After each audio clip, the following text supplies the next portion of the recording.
Germany didn't just lurch into war because of one man or a single snap decision. So how did World War II really start? Imagine a continent shattered by the Treaty of Versailles, forced to pay 132 billion gold marks while losing 13% of its land. Then picture that pain colliding with the Great Depression, when global trade collapsed by 2/3 and millions went jobless. These weren't isolated disasters. They created a pressure cooker that radicalized governments and toppled international safeguards. Ignore the myth of a singular evil genius. What set the world alight was a chain reaction of political, financial, and diplomatic failures. But if war was this much bigger than Hitler, where did the first domino truly fall? On June 28, 1919, the fate of modern Europe was redrawn with a signature in the Hall of Mirrors at Versailles. The treaty's text assigned Germany sole responsibility for the war. Article 231, the so-called War Guilt Clause.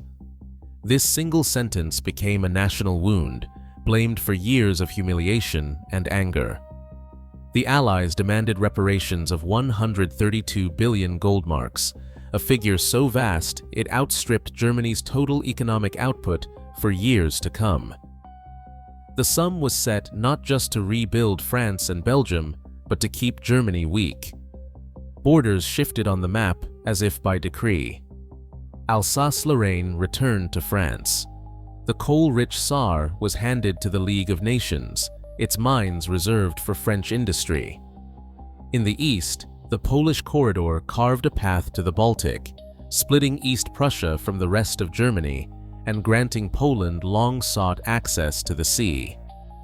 Upper Silesia, with its factories and mines, was divided after a bitter plebiscite. 13% of German territory vanished overnight. More than 6 million Germans woke up outside their own country, cut off by new lines drawn on paper. In Berlin, the treaty was denounced as a diktat, a dictated peace forced at gunpoint.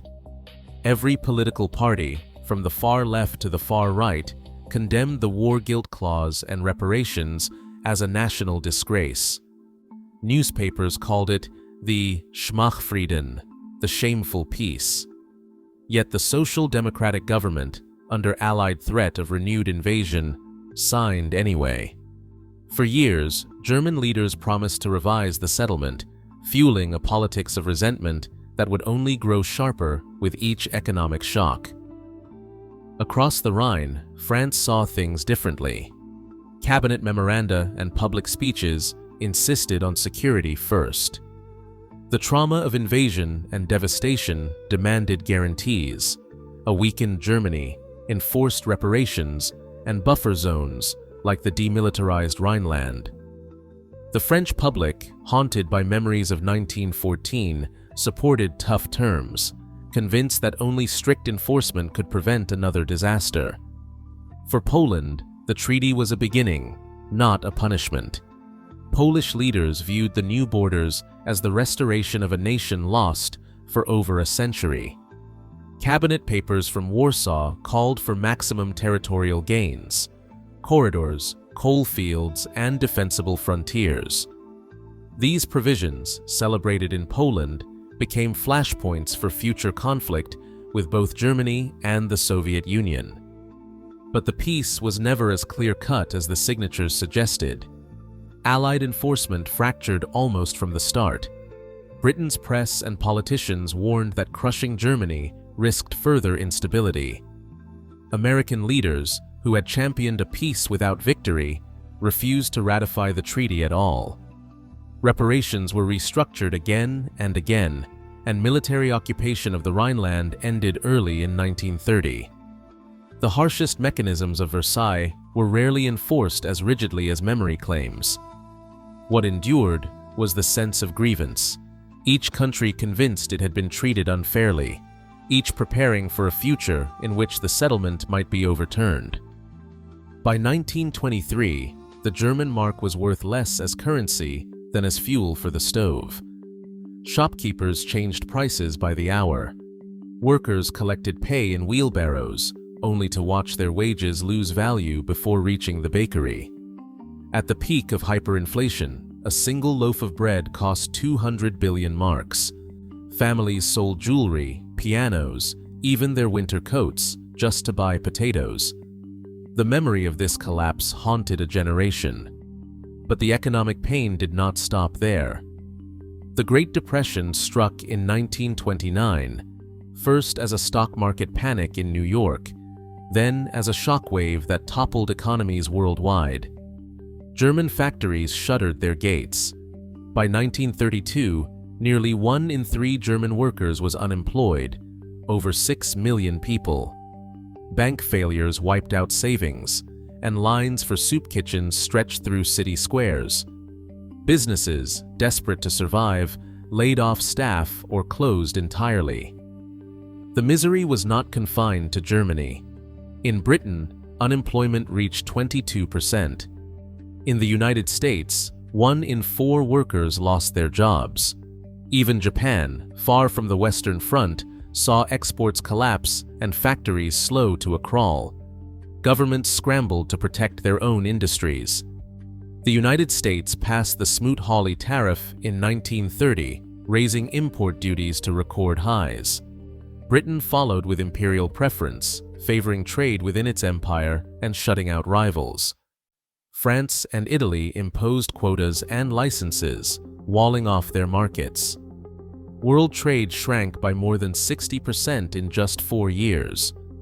Countries that depended on imports for oil, rubber, and grain, like Germany, Italy, and Japan, faced shortages and rising prices. As markets closed, the promise of peaceful recovery faded. Desperation found its voice in new political movements.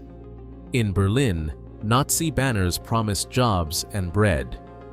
In Rome, Mussolini pledged Roman glory and full employment.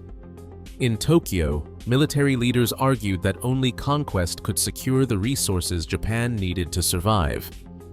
The old order, battered by crisis after crisis, lost its grip. Parliamentary governments wavered.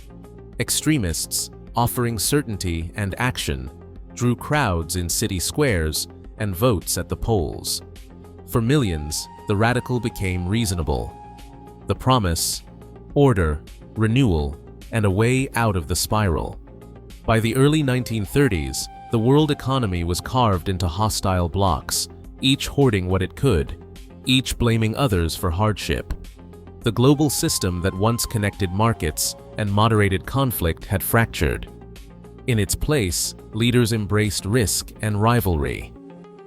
Economic collapse did not just impoverish nations, it made the gamble of aggression look like a solution. In September 1931, a railway explosion near the city of Mukden gave Japan the excuse it needed.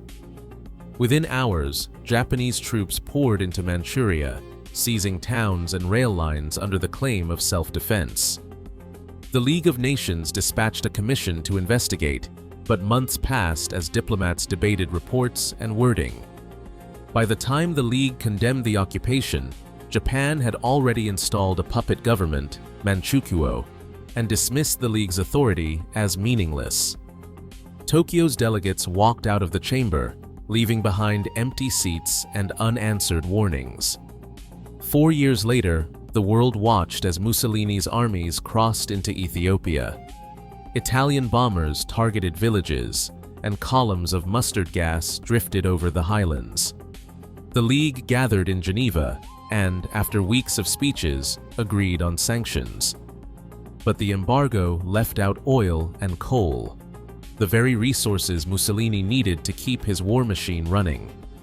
British and French delegates argued in private, fearful that a full embargo might drive Italy toward alliance with Hitler. Cabinet minutes from London and Paris revealed deep splits. Some ministers called for action, others for caution. Supplies continued to flow through the Suez Canal, and by May 1936, Italian troops marched into Addis Ababa. The League's moral authority had collapsed in the face of realpolitik. For revisionist powers, the message was clear. Aggression brought rewards, not punishment. League votes and diplomatic notes could be ignored. In Tokyo and Rome, leaders measured the world's response and found it wanting. British and French diplomats recorded their doubts in diaries and telegrams, but the machinery of collective security had jammed. The unanimity rule, every major power had to agree, meant that a single objection could stall sanctions indefinitely. The League became a courtroom with no police, passing judgment it could not enforce. The failures in Manchuria and Ethiopia did more than redraw borders. They taught would-be aggressors that the rules could be bent, that treaties could be broken without consequence. As one British delegate wrote at the time, the sanctions were a gesture, nothing more. The world had set its limits, and then quietly looked away. Fear, hunger, and the memory of chaos shaped the ambitions of the 1930s. In Berlin, Nazi leaders studied maps and resource charts with a single question: how could Germany survive another blockade? The answer, they claimed, was self-sufficiency, autarky. Yet the numbers told a different story. Germany imported over 90% of its oil and rubber. Grain and metals were rationed, and foreign exchange reserves were nearly gone. Hermann Göring, placed in charge of the four-year plan in 1936, issued orders to remake the economy for war. His memos demanded synthetic fuel from coal, artificial rubber called buna, and compulsory quotas for everything from bread to steel. The plan's logic was blunt. If Germany could not buy what it needed, it would have to seize it. The specter haunting Europe was not just economic ruin, but Bolshevism. Anti-communist anxiety ran through every cabinet and general staff. In Germany, Nazi propaganda painted the Soviet Union as both a threat and a prize. Hitler's speeches promised living space, Lebensraum in the east, fields of Ukrainian wheat, and the oil of the Caucasus. Ideology and necessity fused. Expansion would bring security, resources, and racial destiny. Japan faced a similar dilemma across the world. The islands had no oil wells, no rubber plantations, and little iron ore. By 1937, Japanese industry depended almost entirely on imports controlled by British, American, and Dutch interests. Army planners warned the emperor that a blockade could bring factories to a halt within months. Their answer was the Greater East Asia Co-Prosperity Sphere, a vision of empire stretching from Manchuria to the Dutch East Indies, justified as Asian unity but driven by raw material needs. Internal reports from the Ministry of Commerce set clear targets: secure Manchuria for grain and coal, then move south for oil and rubber. Diplomacy offered little hope. Protectionist barriers kept markets closed, and international agreements seemed empty after Manchuria and Ethiopia. Every memo, every meeting, returned to the same calculation. Without direct control of resources, survival was at risk. In both Berlin and Tokyo, leaders framed aggression as rational, even defensive. The gamble was not just for land, but for the means to wage and endure another war. Ideology gave the mission a cause, but the engine was hunger, fear, and the arithmetic of scarcity. On March 7, 1936, German troops marched into the Rhineland. Under the Treaty of Versailles and the Locarno Pact, this strip of land was meant to remain demilitarized, a buffer for French security. Hitler's generals carried sealed withdrawal orders. If France moved to resist, they were to retreat at once. But French ministers, divided and wary of acting without British support, watched from across the border. No orders came. Berlin's gamble paid off. Hitler, in secret cabinet notes, called it his greatest victory. One without a shot fired. The Western guarantee, written in treaties, had dissolved in a single weekend. In November, Germany and Japan signed the Anti-Comintern Pact, pledging to stand against communism and, in effect, signaling a new axis of revisionist powers. Italy joined a year later. British and French diplomats recorded their unease, but took no concrete action. The League of Nations, already weakened by earlier failures, offered only words. The chain of risk-taking grew bolder. In March 1938, German columns rolled into Austria. The Anschluss, forbidden by Versailles, was greeted by cheering crowds in Vienna. Western protests faded quickly. Hitler's next demand came in September: the Sudetenland, a region of Czechoslovakia with ethnic Germans. In Munich, Prime Minister Neville Chamberlain and French leaders agreed to let Hitler have it, in exchange for a promise of peace. Chamberlain returned to London, waiving the agreement, declaring "peace for our time." 6 months later, German troops seized the rest of Czechoslovakia. The promise was broken. In August 1939, Stalin's envoys met with Hitler's foreign minister, Ribbentrop, in Moscow. The Molotov-Ribbentrop Pact, signed on August 23, secretly divided Eastern Europe between Germany and the Soviet Union. British intelligence intercepted German cables, reading it as the final green light. The last obstacle to war in Europe had quietly disappeared. On the night of July 7, 1937, gunfire erupted along the Marco Polo Bridge outside Beijing. Japanese troops, running night exercises, clashed with Chinese defenders after a soldier went missing. Demands for entry into the walled town of Wanping were refused, and by dawn, the firefight had drawn in thousands. Ceasefires blinked on and off, but suspicion and reinforcements on both sides turned a local standoff into a full-scale battle. Within weeks, Japanese columns pushed deeper into northern China. By August, fighting had spread to Shanghai, igniting a war that would claim millions of lives and draw in foreign powers. The League of Nations sent cables and condemnations, but no one intervened. In Asia, the fuse for World War had already been lit. 2 years later, Europe stood at its own brink. On August 31, 1939, 6 SS men, led by Alfred Naujoks, forced their way into the Gliwice radio station near the Polish border. Disguised in Polish uniforms, they broadcast a short message in Polish, urging attacks on Germans. The body of Franciszek Honiok, a Polish prisoner, was left behind as staged evidence. Hours later, German newspapers screamed of Polish aggression. At dawn on September 1st, German tanks rolled across the border. Polish defenders braced for invasion, outnumbered and outgunned. Hitler claimed Germany was acting in self-defense. Britain and France declared war within 2 days, but offered little direct help. In both East and West, local clashes had spiraled into open conflict. The world's 2 largest wars were now burning at once.